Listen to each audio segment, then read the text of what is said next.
വല്ലപ്പോഴും ഒക്കെ ഉണ്ടാക്കി കഴിക്കാൻ പറ്റിയിട്ടുണ്ട് കേട്ടോ. ബട്ടറിലേക്ക് നമുക്ക് ചില്ലി ഫ്ലേക്സും ഒറിഗാനോയും കുനുകുനാന്ന് അരിഞ്ഞ വെളുത്തുള്ളിയും മല്ലിയിലയും ചേർത്തൊന്ന് മിക്സ് ചെയ്ത് വെക്കാം. പിന്നെ നമുക്ക് വേണ്ടത് ബ്രെഡാണ്. സാൻഡ്വിച്ച് ബ്രെഡ് എടുത്തിട്ട് ഇതുപോലെ ഒന്ന് കട്ട് ചെയ്ത് റൗണ്ടാക്കി എടുക്കാം. ഇനി സ്ക്വയർ ആയാലും കുഴപ്പമൊന്നുമില്ല, ഒന്ന് പരത്തി കൊടുക്കാം കേട്ടോ.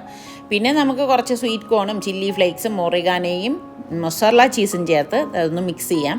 എന്നിട്ട് ബ്രെഡ് എടുത്തിട്ട് ആദ്യത്തെ ആ ഒരു ബട്ടറിൻ്റെ കൂട്ട് ഒന്ന് തേച്ച ശേഷം നമുക്ക് ആ ഫില്ലിങ് വെച്ചിട്ട് കുറച്ച് മസാല ചീസും കൂടെ വെച്ച ശേഷം ബ്രെഡ് ഒന്ന് കവർ ചെയ്യാം.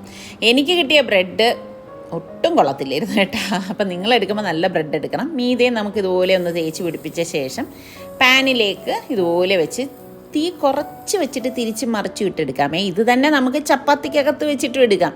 നമുക്ക് എന്താണോ തോന്നുന്നത് അതുപോലെയൊക്കെ ചെയ്ത് നമ്മളുടെ കൊച്ചു കൊച്ചു മക്കളെ പറ്റിക്കാവുന്ന ഐറ്റമാണ് ഇതൊക്കെ. നമ്മൾ പുറത്ത് പോയി വാങ്ങിച്ച് കഴിക്കുന്ന വലിയ വില കൊടുക്കേണ്ടി വരും. ഇതാകുമ്പോൾ എളുപ്പത്തിൽ ഉണ്ടാക്കാം.